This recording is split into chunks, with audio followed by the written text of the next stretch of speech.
होलिया में खेली कबड्डी। आइल भी आई तो छोड़ी शहर के रंग सयारे कर दुनू बर के कसल बिया बाटे बनल हो बाड़ी मन करे होलिया में खेली कबड्डी। ताऊ नाही बुझे तार सावतिया, ताऊ नाही बुझे तार सावतिया मन करे चोलिया भिजावत रही भिजावत रही भिजावत रही। ढोली में रंगवा लगावत रही लहंगा में डाल के हिलावत रही। ढोली में रंगवा लगावत रही लहंगा में डाल के हिलावत रही। चढ़ते फागुन माल ससुरा से आए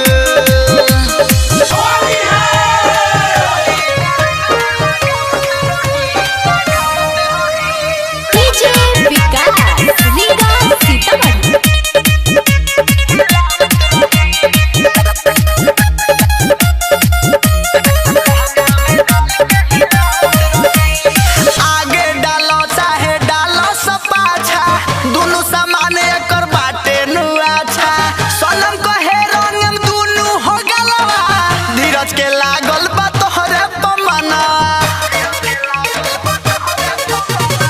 आगे डालो चाहे डालो सब पाछा दुनु समान एकर बाटे नुआछा।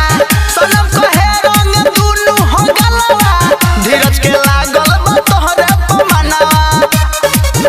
अरे राजन रंगीला विकासवा कहे की राजन रंगीला विकासवा कहे की धूला माटी से नहावत रही नहावत रही नहावत रही।